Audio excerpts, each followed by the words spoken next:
بسم اللہ الرحمن الرحیم. السلام علیکم ورحمۃ اللہ وبرکاتہ. محترم جناب احمد پاشا قادری صاحب، معتمد مجلس اتحاد المسلمین اور رکن اسمبلی، محترم جناب اختر الایمان صاحب، صدر بہار مجلس اتحاد المسلمین اور رکن اسمبلی، بہار کے مجلس اتحاد المسلمین کے رکن اسمبلی جناب شاہ نواز صاحب، جناب انظر نعیمی صاحب، بہار کے معتمد جناب آفتاب صاحب، بہار کے یوتھ کے قائد جناب عادل صاحب، مجلس اتحاد المسلمین ریاست تلنگانہ کے اراکین اسمبلی، اراکین قانون ساز کونسل، اراکین بلدیہ، معزز صدر و معتمدین، اراکین و محبان مجلس اتحاد المسلمین، میں آپ تمام کو عید الفطر کی مبارکباد دیتا ہوں. میری جانب سے، مجلس اتحاد المسلمین کی جانب سے، اور ساتھ ہی ساتھ اللہ سبحانہ و تعالیٰ سے دعا کرتا ہوں کہ اللہ سبحانہ و تعالیٰ جو مزاج، جو روحانیت ہم تمام میں ماہ مبارک نے ہمیں پیدا کی، کہ اللہ سبحانہ و تعالیٰ اپنے فضل سے ہم اسی مزاج کو، اسی طرح اللہ سے جو ہم نے فرما برداری کی اور حلال چیزوں کو ہم نے چھوڑ دیا اللہ کے حکم پر، یہ ضروری ہے کہ آنے والے 11 مہینے میں بھی ہم اسی مزاج کو، اسی تقوی کو، اللہ سے اپنی محبت کو اور مضبوط کریں تاکہ ہم دین و دنیا میں کامیاب ہو سکیں. اور ساتھ ہی ساتھ اس بات کا خاص خیال رکھیے کہ جن کو اللہ نے توفیق دی، جنہوں نے ماہ مبارک کے پورے روزے رکھے، پوری تراویحاں پڑھی، رات میں شب بیداری کی، قرآن کی تلاوت کی، زکوٰۃ کو نکالا، وہ اپنے اعمال کے اوپر غرور نہ کریں. اس لیے کہ رسول اللہ صلی اللہ علیہ وسلم نے حدیث شریف میں فرمایا، کہ رسول اللہ صلی اللہ علیہ وسلم نے ارشاد فرمایا، حدیث شریف میں آیا کہ آقا نے فرمایا کہ ایک شخص 500 سال اللہ کی عبادت کیا، 500 سال اللہ کی عبادت کیا اور پلک چھپکنے تک بھی کوئی اس میں غفلت نہیں کی، اور جب اللہ سبحانہ و تعالیٰ کے پاس پیش کیا گیا تو اللہ نے کہا کہ اس کو میرے فضل سے جنت میں داخل کرو. تو وہ شخص تعجب کیا اور اللہ سبحانہ و تعالیٰ سے عرض کیا کہ اللہ، میں جو 500 سال عبادت کیا اس کا کیا؟ تو اللہ نے فرشتوں کو حکم دیا کہ رک جاؤ، اس کو جنت میں مت ڈالو، یہ اپنے اعمال کا حساب پیش کرنا چاہے گا. اس کو لایا گیا اور اللہ سبحانہ و تعالیٰ نے میزان کے سامنے اس کے 500 سال کی عبادت کو رکھ دیا، اور اس کے بعد اللہ سبحانہ و تعالیٰ نے فرشتوں کو حکم دیا کہ اس کی آنکھ کی بینائی نکال کر ایک طرف ایک پلڑے میں رکھ دو. تو آنکھ کی جب بینائی نکال کر ایک پلڑے میں رکھا گیا تو 500 سال کی عبادت سے زیادہ ہوگی، وہ 500 سال کی عبادت سے زیادہ ہوگی. تو معلوم ہوا، علماء کرام نے لکھا کہ انسان کبھی بھی اپنے اعمال پر غرور نہ کرے. غرور کریں گے تو پھر وہ 500 سال کی عبادت، اللہ سبحانہ و تعالیٰ نے اس کے آنکھ کی روشنی کو، بینائی کو نکال کر رکھ دیا، وہ 500 سال کی عبادت سے زیادہ تھی. تو اس لیے ہمیشہ یہ کہتے رہے کہ اللہ کا فضل تھا، اللہ نے توفیق دی، ہم نے عبادت کرنے کا اس نے موقع دیا اور صحیح دیا.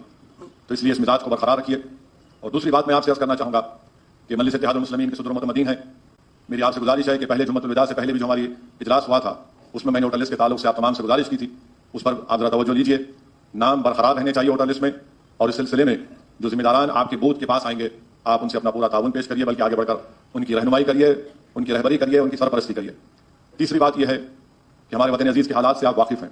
میں نے پہلے بھی کہا اور آج بھی کہہ رہا ہوں کہ بھارت کے مسلمانوں کے لیے جو یہ ملک ہمارے لیے ایک وطن عزیز ہے، بھارت کے مسلمانوں کے لیے جمہوریت میں، لوکتنتر میں، ڈیموکریسی میں ان کے لیے بہت ضروری ہے کہ وہ ایک اپنی سیاسی لیڈرشپ کو بنائیں، اپنی پولیٹیکل لیڈرشپ کو بنائیں. وہ اپنے نمائندوں کو بحیثیت اراکین اسمبلی، اراکین پارلیمان، اراکین بلدیہ، رکن ضلع پریشد، منڈل پریشد ان کو منتخب کروائیں.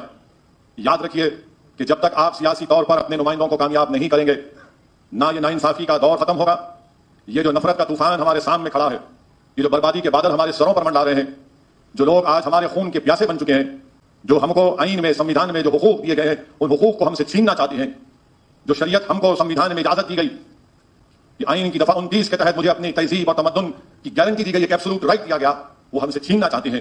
تو میں پھر سے اپنی اس بات کو دہرا رہا ہوں، میری جماعت کے پیغام کو دہرا رہا ہوں کہ آپ کو اپنی سیاسی طاقت کو بنانا پڑے گا. بھول جائیے وہ دل فریب جھوٹی باتوں کو کہ جو کہتے تھے لوگ کہ نہیں فرقہ پرست طاقتوں کو ہم اقتدار پر آنے نہیں دیں گے. میرے عزیز دوستوں اور بزرگوں، آپ نے دیکھ لیا کہ جن پر آپ نے بھروسہ کیا وہ نہ صرف ناکام ثابت ہوئے، بلکہ ان کی وجہ سے آج ملک کے اقتدار پر ایسی جماعت، برسر اقتدار جماعت ہے جو بھارت کے مسلمانوں کے خلاف اعلان جنگ کر چکی ہے، یعنی بی جے پی. اسی لیے بہت ضروری ہے کہ اقلیتیں، ہمارے دلت بھائی اور بہن، آدیواسی، میری اس بات کا نوٹ لیں، سیاسی طاقت بنیے. اگر آپ کو اپنی تہذیب، تمدن کو، بلکہ اس وطن عزیز کو بچانا ہے، اس وطن عزیز کی خوبصورتی کو، اس کی پلورلزم کو، اس کی ڈائیورسٹی کو بچانا ہے، تو کوئی ایک راستہ نہیں ہے بلکہ صرف ایک ہی راستہ ہے کہ وہ یہ ہے کہ آپ ایک سیاسی طاقت بن کر ابھریے. اتر پردیش میں ہم پکارتے رہے، ہم کہتے رہے کہ دیکھو آپ میں اتنی طاقت نہیں ہے کہ آپ کسی حکومت کو بدل سکیں، آپ میں اتنی طاقت تھی، ہے اور رہے گی کہ آپ اپنے نمائندوں کو کامیاب کر سکیں گے. مگر ہوا کیا؟ وہی پرانی سیاست، ناکام سیاست جو پچھلے 50-60 سال سے کھیلی جا رہی ہے مسلمانوں سے، اس کو دہرایا گیا اتر پردیش میں، اور آپ نے ووٹ تو دے دیا اتر پردیش میں. مگر اس کا نتیجہ کیا نکلا؟ اس کا نتیجہ یہ نکلا کہ بی جے پی کا دوبارہ برسر اقتدار جماعت بن کر ابھری. اگر آپ اپنے نمائندوں کو کامیاب کر لیتے، اگر آپ اپنی آواز کو اتر پردیش کے ویدھان سبھا میں پہنچا دیتے، تو آپ کے لیے لڑنے کے لیے، آپ کے حق کے مطالبے کے لیے آئین کا حوالہ دے کر آپ کی جان اور مال اور تہذیب کا تحفظ کی لڑائی کو لڑ سکتا تھا. مگر آپ کے دماغوں میں یہ بات ڈال دی گئی کہ نہیں، ہم کو حکومت کو بدلنا ہے، آپ حکومت کو نہیں بدل سکتے. یہ موجودہ دور کی سیاست کو آپ کو سمجھنا ہے. میں سیاست کا ایک طالب علم ہوں اور مجھے جو کچھ اللہ سبحانہ و تعالیٰ نے تھوڑا بہت اپنے فضل سے مجھے سمجھنے کا سلیقہ عطا کیا, جو میں نے سیاست مرحوم قائد سالار ملت کے پیروں کے پاس بیٹھ کر سیکھی, وہ مجھے یہ کہتی ہے کہ یہ موجودہ دور حکومت آپ نہیں بدل سکتے بلکہ اپنے نمائندوں کو کامیاب کر سکتے. اس بات کو آپ کو ذہن نشین کرنا ہے. یہ کوئی بزدلی کی بات نہیں کر رہا ہوں بلکہ حقیقت کو بیان کر رہا ہوں, اور ہو سکتا ہے کہ میرے اس تقریر کے بعد تبصرے تنقید شروع ہو جائے گی. مجھے ان تنقید کرنے والوں کی کوئی پرواہ نہیں, بلکہ جنہوں نے اپیلیں کی تھی اتر پردیش میں کہ حکومت کو بدلنا ہے, کہاں ہیں تم لوگ آج؟ کہاں ہیں تم لوگ آج؟ تم کے تمہارے چہرے نظر نہیں آتے. جو بڑے بڑے بلند بانگ دعوے کر رہے تھے گنگا جمنی تہذیب کی, آج کہاں ہیں تم لوگ؟ نظر نہیں آتے. اسی لیے میرے عزیز دوستوں اور بزرگوں, جو مجلس اتحاد المسلمین نے جو کام تلنگانہ میں کیا, جو مجلس اتحاد المسلمین نے اللہ کے فضل و کرم سے مہاراشٹر میں جو ہم کو کامیابیاں ملی, جو اللہ سبحانہ و تعالیٰ کے فضل اور کرم سے جو بہار میں مجلس کو کامیابی ملی, وہ اس بات کا پیغام دیتی ہے کہ آپ اپنے نمائندوں کو کامیاب کرو. جو کل تک بہار کی اسمبلی میں سیمانچل کا نام لینے سے لوگ ڈرتے تھے, کتراتے تھے, شرمندگی محسوس کرتے تھے, آج بہار کی اسمبلی کے سیشن کے دوران ہر سیشن میں کوئی نہ کوئی ایک دن مجلس کے اراکین اسمبلی سیمانچل کی عوام کے انصاف کا مطالبہ کرتے ہیں. ایوان اسمبلی کی کارروائی کو روک دیا جاتا ہے, اور حد تو یہ ہو گئی کہ سیمانچل کے انصاف کی لڑائی میں جب بہار پردیش کے صدر اختر علی مان نے لڑائی لڑی تو ان کو اٹھا کر اسمبلی کے باہر رکھ دیا گیا. میرے عزیز دوستوں اور بزرگوں, مگر عوام دیکھ رہی ہے کہ کون ان کی آواز کو اٹھا رہا ہے, کون انصاف کی لڑائی لڑ رہا ہے. تو مجلس اتحاد المسلمین کے اس پیغام کو آپ کو سمجھنے کی ضرورت ہے. اتر پردیش میں آج 100 سال سے پرانا جامعۃ الاشرفیہ مدرسے میں 50 سال پرانی ایک عمارت کو بلڈوزر سے ڈیمولش کر دیا گیا, منہدم کر دیا گیا.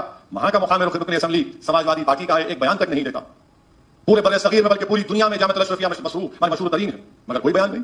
کانپور میں ایک مدرسے کو منہدم کر دیا گیا تو ویڈیو میں بتایا گیا کہ مدرسے کے ذمہ داران قرآن کریم کے پاروں کو مٹی اور ملبے سے اٹھا رہے تھے. یہ آپ کی قرآن سے محبت ہے؟ کہاں گئے وہ سوداگر؟ کہاں گئے وہ سوداگر؟ کہاں گئے وہ ایجنٹ؟ کہاں گئے وہ بروکر جو چودھری بن کر مسلمانوں کی عورتوں کا سودا کرتے ہیں اور کہتے ہیں حکومت بدلو؟ کہاں ہے تم آج؟ آج نہیں بول سکتے, کچھ خاموش بیٹھے ہوئے ہیں. اسی لیے ہم کہہ رہے ہیں کہ آپ کو اپنے نمائندوں کو کامیاب کرنا ہے. گھر کی حفاظت یا تو کتا کرتا ہے یا چپراسی کرتا ہے, تو کم سے کم مجلس اتحاد المسلمین کو ان دونوں میں سے ایک کو بنا لو آپ, تاکہ ہم آپ کے چپراسی بن کر رہیں, تاکہ ہم آپ کے لیے لڑتے رہیں. اس بات کو بھارت کے اقلیتوں کو اس بات کو سمجھنا ہے. میں جانتا ہوں کہ میری اس بات پر بہت سے لوگ چراغ پا ہوں گے, بہت سے لوگ کے پیٹ میں درد ہوگا. میں چاہتا ہوں کہ تمہارے پیٹ میں درد ہو, بلکہ ہمیشہ تمہارے پیٹ میں درد ہو, کیونکہ تم نے مسلمانوں کا فائدہ نہیں کیا, تم نے مسلمانوں کا نقصان کیا. اگر تم نیک نیت بھی ہو تو تم کو سیاست سمجھ میں نہیں آتی, تم کو زمین پر کیا ہو رہا نظر نہیں آتا. کوئی ایسا دن نہیں جاتا جہاں پر مسلمانوں کو نشانہ نہیں بنایا جاتا. کوئی ایسا دن نہیں جاتا جہاں پوری دلی میں دلی کا بی جے پی کا صدر خط لکھتا ہے کہ فلاں فلاں لوگ پتھر پھینک رہے تھے, ان کے گھر کو توڑ دیا جائے. دوسرے دن بلڈوزر پہنچ جاتا ہے. کہاں گئے وہ لوگ؟ کوئی نظر نہیں آیا جہانگیر پوری میں. اللہ نے سبحانہ و تعالیٰ نے توفیق دی, رات کے اندھیرے میں مجھے جانے کا موقع ملا. دلی کے ہمارے صدر کریم الحفیظ صاحب اور مجلس اراکین کے ساتھ مسجد کے سامنے جو گیٹ تھی اس کو توڑ دیا گیا, اور پھر دعوے کرتے ہیں قوم قوم قوم. کانپور میں مدرسے کی عمارت کو منہدم کر دیا گیا, قرآن کے پاروں کو مٹی کے ملبے سے اٹھایا گیا, جامعۃ الاشرفیہ کی 50 سالہ بلڈنگ کو توڑ دیا گیا. کہاں گئی تمہاری قوم سے محبت؟ میرے عزیز دوستوں اور بزرگوں, یاد رکھیے جمہوریت آپ کو اس بات کی اجازت دیتی ہے کہ آپ ایک سیاسی طاقت بنے, بلکہ میرا ماننا یہ ہے, مجلس کا ماننا یہ ہے کہ بھارت کی جمہوریت مضبوط ہوگی, لوگوں میں بھارت کی جمہوریت کے سلسلے میں اور اعتماد بحال ہوگا, آئین اور سنویدھان مضبوط ہوگا. اگر آپ صرف ٹویٹر پر تنقید کر دیں گے, سوشل میڈیا فیس بک پر جا کر دو جملے لکھ دیں گے, آنکھ میں آنسو لا لیں گے اور بولیں گے اللہ ان کو غارت کر دے. میرے عزیز دوستوں اور بزرگوں, اللہ کے رسول صلی اللہ علیہ وسلم کی سیرت النبی کو دیکھو. مسجد کے ممبر پر بھی رسول اللہ صلی اللہ علیہ وسلم نظر آتے ہیں, احد کے میدان میں بھی رسول اللہ صلی اللہ علیہ وسلم نظر آتے ہیں. رسول اللہ صلی اللہ علیہ وسلم کے جسم مبارک پر اونٹ کی اجڑی بھی ڈالی گئی. طائف کا سفر بھی ہمارے سامنے ہے, شعب بن ابی طالب میں 3 سال کا بائیکاٹ بھی شامل ہے, اور فتح مکہ بھی ہمارے سامنے ہے, بدر بھی ہمارے سامنے ہے, خندق بھی ہمارے سامنے ہے. میرے عزیز دوستوں اور بزرگوں, یاد رکھو اگر ہمتیں پست ہو جائیں گی اور صرف الیکشن کے وقت آپ اٹھ کر بولیں گے حکومت کو بدل دوں گا, نہیں, آپ کو سیاست کرنا ہے. سیاست یہ ہوتی ہے کہ اپنے نمائندوں کو کامیاب کرو. یہ لوگ آپ سے جو کہہ رہے ہیں کہ صرف الیکشن کی طرف ووٹ ڈال دو, نہیں, یہ آپ کو گونگا سمجھ رہے ہیں, کم عقل سمجھ رہے ہیں. مجلس آپ کو کہہ رہی ہے کہ آپ کو اللہ نے دماغ دیا, سوچنے اور سمجھنے کا سلیقہ دیا ہے. آپ دیکھو کہ تلنگانہ میں ہو, مہاراشٹر میں ہو یا پھر بہار میں ہو, جہاں پر مجلس اراکین اسمبلی ہے, ہمارا کام, ہمارا احتجاج, ہماری وابستگی, ہماری محنت, ہمارا اخلاص, آپ کمپیئر کر کے دیکھ لو دوسری جماعت کے اراکین سے, منہ تک نہیں کھولتے, منہ تک نہیں کھولتے. میرے عزیز دوستوں اور بزرگوں, چوتھی بات یہ ہے کہ جو کچھ مدھیہ پردیش میں ہوا, راجستھان میں ہوا, بلکہ راجستھان میں تو ایک ویڈیو سامنے آیا کہ جودھ پور میں حضرت پولیس کہ ایک کانسٹیبل صاحب ایک پٹی اپنے سر کو باندھ دیتے ہیں, اس میں لال رنگ ہے, اور بتاتے ہیں کہ میں زخمی ہو گیا, اس کے بعد ماشاءاللہ سے حملہ کر دیتے ہیں ٹوپی والوں پر. کیا پولیس ہے اشوک گہلوٹ کی حکومت نے کہ عید بھی ہم خوشی سے نہیں منا سکتے؟ کیا کر رہی ہے آپ کی حکومت؟ کیوں نہیں آپ کے پاس انٹیلیجنس کی رپورٹ نہیں تھی؟ مگر ہم دیکھتے ہیں کہ کیا کیا ہوا. ہم یہ نہیں, آپ کو معلوم ہوگا کہ اتراکھنڈ جلال پور میں کیا ہوا, کھیتوں میں لوگ رہ رہے ہیں, ڈر کے اپنے گاؤں کو نہیں جا رہے ہیں. کہاں گئے وہ لوگ؟ ان سے پوچھیں گے تو بولیں گے نہیں صبر کرو, صبر کرنا, ہمت کو پست ہونے نہیں دینا, اور ڈٹ جانا اپنے کام کے سلسلے میں, کمر بستہ ہونا, یہ معاملہ ہے. میرے عزیز دوستوں اور بزرگوں, 5ویں بات یہ ہے کہ ہمارے پاس ملک میں اب بی جے پی ایک نیا شوشہ شروع کر دی کہ یونیفارم سول کوڈ ہم لے کر آئیں گے. میں بی جے پی کے لوگوں سے پوچھنا چاہ رہا ہوں کہ یکساں سول کوڈ UCC کیا جب